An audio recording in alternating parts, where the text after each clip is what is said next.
Dikisahkan sebuah tanah raja. Terdapat pemuda sebatang kara bernama Polo Padang. Keseharian yang dilakukan olehnya bercocok tanam di ladang miliknya sendiri. Dan semalam ia menemukan buah-buahan pada ladangnya dirusak kembali oleh seseorang. Kejadian seperti ini sudah berlangsung selama beberapa minggu lalu. Tetapi berbeda dengan hari ini, kerusakan ladang hari ini sangat membuat Polo Padang kesal. Sial, kenapa ladang menjadi seperti ini? Siapa yang menjadi bersalah? Karena kekesalannya, ia pun bertekad menjaga ladang miliknya malam nanti dan mencari tahu siapa dalam pelaku merusak ladang miliknya itu. Bulan purnama bersinar dengan terang. Polo Padang yang menikmati indahnya bulan purnama sambil menahan kantuk yang amat besar. Di sela udara malam yang semakin menusuk kelam, ia kesal karena pencuri tak kunjung datang. Kemana pencuri itu? Apa dia tidak datang hari ini? Tak lama kemudian, tiba-tiba terdapat 3 bayangan bertebar di langit bawah cahaya bulan. Ketiga bayangan tampak turun ke tengah kebunnya. Polo Padang yang sedang melihat langsung bersembunyi. Tampak ketiga wanita cantik sedang bercengkrama sembari memetik buah yang ada di ladang. Siapa mereka? Bidadari dari sebelah atau anda yang sedang bicara? Buah-buahan di ladang ini memang tidak pernah menjauhkan dan aku sangat menyukainya. Aku juga sangat suka buah-buahan di sini. Aku harap ibu dan ini dapat mencoba. Polo Padang yang melihat hal itu sangat geram karena buah-buahan yang sudah ia rawat dengan ketulusan hati rupanya dinikmati oleh ketiga gadis yang bahkan tidak ia kenali. Namun ia tak kuasa untuk mengambil mereka. Mereka terlihat seperti bukan manusia biasa. Sebaiknya aku menunggu waktu yang aman saja. Asyik bercengkrama, salah satu dari gadis itu tak menyadari bahwa selendangnya terjatuh. Melihatnya, Polo Padang pun tak mau menyia-nyiakan kesempatan itu. Ia mengambil selendang milik bidadari bungsu dan menyembunyikannya. Adik-adikku, kita harus segera kembali ke daerah karena sebentar lagi matahari akan naik. Ketika mereka hendak terbang menuju langit, tiba-tiba saudaraku, mana saudaraku? Mereka mencarinya kemana-mana, tetapi hingga langit di ufuk timur mulai terang, mereka tak berhasil menemukannya. Putri bungsu menangis terisak-isak. Maafkan kami, adik. Kau sudah tidak bisa terbang lagi ke langit. Karena tanpa selendang kami harus meninggalkanmu di sini. Dengan berat hati, kedua bidadari itu meninggalkan adik bungsunya sendirian. Sang bungsu duduk dan menangis di tanah yang lembab. Tak lama, Polo Padang yang sudah memandangnya dari jauh menghampirinya. Melihat hal tersebut, bungsu tanya, "Hei, siapa kau?" Aku yang selalu bertanya padamu, apa yang kau lakukan di hatimu? "Aku hanya bermain." Kau berbohong. Aku telah melihatnya. Kau yang datang berusaha dan menjelaskan satu kondisi yang aku lakukan. Baiklah, aku minta maaf. Sungguh, aku hanya mencoba buah ini. Aku tak tahu bahwa aku telah merusakmu. Tolong, maafkan aku. Baiklah, aku maafkan kau. Tetapi dengan syarat kau harus menjadi bekerja di rumahku. Tidak, aku adalah seorang bidadari. Aku tidak pernah seperti itu. Bidadari? Aku tak percaya. Bagaimana kamu membuktikannya? bisa membuktikan, tapi lagi itu hilang entah kemana. Maksudmu saya lagi ini? Ya, itu punyaku. Kembalikan. Jika kau kembalikan saya ke sekarang, kau pasti akan kembali ke tempat asalmu. Kau harus memenuhi hukumanmu sebagai pekerja di hadapanku, atau kau menikah denganku lalu kembalikan saya lagi. Baiklah, aku akan menikah denganmu. Tapi kau harus menepati janjimu. Kau tidak boleh berkata kasar terhadapku atau keturunanku. Baiklah, jika itu mau. Tak berselama keduanya menikah. Pernikahan itu disambut baik oleh para warga.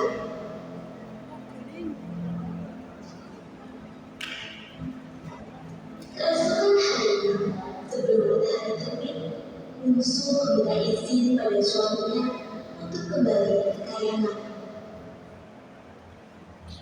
Suamiku, apakah aku boleh kembali ke Kayangan? Aku rindu dengan keluarga aku. Kembalilah dengan selamat, istriku. Dengan berat hati, Polwedan pun mengizinkan istrinya untuk pergi. Tetapi ketika dia hendak terbang kembali, selimutnya tak berfungsi dengan baik. Hah? Bagaimana ini? Selangku bisa sampai di belakang. Entah dari mana asalnya, muncullah sosok raja dan ratu dari Kayangan. Mereka lah orang tua Bungsu. Melihat hal tersebut, bidadari itu pun memberi hormat. Hormatku untuk ayahanda dan ibunda. Aku telah mendengar apa yang menjadi kesulitanmu adikku. Kelalaianmu telah membuatku kecewa. Apa yang dikatakan ayahanda itu benar loh ya. Pernikahanmu dengan seorang manusia belum tentu mendapatkanmu. Selama kau masih terkait pada pernikahanmu, kau tak dapat kembali ke Kayangan loh ya. Pergilah kamu bersama suamimu. Selamat tinggal, putriku. Setelah keduanya pergi meninggalkan mereka, Bungsu menangis meratapi nasibnya sebagai seorang manusia. Waktu terus berjalan, ia mulai membiasakan dirinya hidup sebagai seorang manusia. Ia mulai mencintai Polwedan sebagai suaminya, dan mereka dikaruniai seorang anak bernama Pairunan. Mereka hidup sebagai keluarga yang harmonis. Hingga pada suatu hari, Pairunan sedang bermain gasing kesayangannya di halaman rumah. Ibunya yang memasak di dapur tiba-tiba memanggilnya. Pairunan, kembalilah nak. Mendengar itu, sontak ia terkejut. Tak sengaja melempar gasing mainannya dan melukai ayahnya. Saya orang bodoh. Pairunannya ketakutan, menangis, dan menghampiri ibunya. Polwedan, kau telah melanggar janjimu. Aku tidak sengaja melakukannya. Tidak peduli. Aku akan membawa anak kita kembali ke negeri asalku. Tidak. Bersama anaknya, bidadari itu kembali ke Kayangan dan meninggalkan Polwedan sendirian. Polwedan yang menyesali perbuatannya, ia pun menangis dan meratapi kesalahannya. Kematian sang istri dan anaknya membuat Polwedan kesepian. Ia menyesali apa yang telah dilakukannya. Dengan tekad yang kuat, ia pun pergi meninggalkan kampung halamannya untuk mencari keberadaan sang istri bersama gasing kesayangan milik anaknya. Di tengah kebingungan, sesosok wanita tua menghampirinya. Ruang aku mentai koko mandi, adanya di kakak di itu mamulang. Maafkan aku, Nek. Aku hanya bisa memelihara. Kurang senang. Sebagai balasan untuk kebaikanmu, pergilah ke bukit panjang itu dan berdoa. Mohon petunjuk dan ampunanmu pada Tuhan. Mudah-mudahan ia menjawab dan sebagai pembekalanmu, ku beri kau tangan ini. Mendengar hal tersebut, Wawadah tak merasa ia memberikan perbekalan yang ia bawa. Ia bertapa dalam bukti terpencil, berharap Tuhan mengabulkan permintaannya. Setelah pertapaan yang cukup panjang, Nice.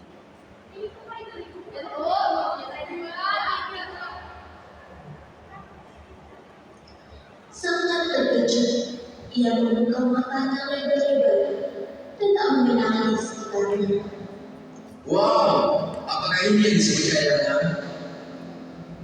Di samping itu, terlihat sebuah dayang-dayang sedang mempersiapkan air dalam sebuah wadah yang besar. Seketika, ia pun bertanya pada salah satunya. Permisi, apa yang saya akan lakukan? Kami sedang menyiapkan air untuk mandikan dan air renang.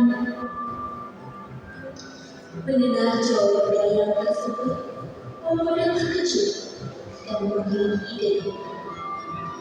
Wahai Dayang, bolehkah aku minta sedikit air untuk minum? Silahkan. Ketika meminta air dari wadah itu, Wawadah sengaja menaruh gelas dari anaknya yang tertinggal di daratan lalu pergi. Di lain tempat, ketika bidadari tampak sedang mencengkram, lalu menyadari kamar mandinya terdapat mainan kesayangannya, ia pun terkejut. Dengan senang hati, ia memberitahukan ibunya. Indo, lihat ini, kasih kesayangan aku. Ketika bidadari itu sontak terkejut, merasa ada yang janggal, mereka meminta pengawal untuk mencari penyusup yang datang. Pengawal, bagaimana bisa ada penyusup yang masuk? Maksud Anda, Tuan Putri? Kau pasti lalai. Aku akan mengadukannya pada Haji. Mohon, jangan pada baginda raja sampai bisa dihukum. Cukup, tak perlu bertengkar. Pengawal, sekarang cabut penyusup itu dan dibawa ke hadapan kami. Wawadah dibawa ke hadapan istrinya. Hormat saya, Tuan Putri, tidak mau sudah bilang saya juga. Wawadah, kenapa kamu di sini? Aku telah melampaui perjuangan dari kamu dalam aku tetap ingin menjadi istri dan anakku. Maafkan salah itu. Ada apa ini? Ada yang mau aku putriku, ayah anda, ibunda, maafkanlah suamiku. Ia berharap yang jauh untuk aku dan anakku. Baiklah, aku beri kau kesempatan untuk menunjukkan kegigihanmu. Ada dua hal yang harus kamu lewati sebelum kamu menjadi dan istri kembali. Apa yang akan saya lakukan dengan baik kepada kamu? Bagus. Yang pertama, isilah tepi ini dengan air hingga penuh. Ratu berkata kembali menunjukkan kendi yang berlubang. Melihat hal tersebut, Wawadah menimbang bagaimana cara agar air dapat terisi penuh meski kendi miliknya berlubang. Teringat pada bekal perjalanannya, tanah yang diberi oleh nenek tua, ia gunakan untuk menutupi lubang pada kendi itu, sehingga air dapat terisi penuh. Selamat, kau memang cerdas Wawadah, tetapi untuk membawa anak dari sebelum pulang, kau akan melewati ujian kedua. Ujian yang kedua, Wawadah diminta untuk menarik tangan istrinya yang berdiri bersama kedua wanita yang serempak dengan dirinya. Kegundahan kembali menyelimuti hati Wawadah. Ia khawatir akan salah dalam memilih, tetapi dengan kepercayaan yang ia miliki, Wawadah berhasil menarik tangan putri bungsu dan ia pun bersujud syukur kepada Tuhan. Walau Kami telah melihat perjuangan hatimu dalam mencintai anak dan cucuku.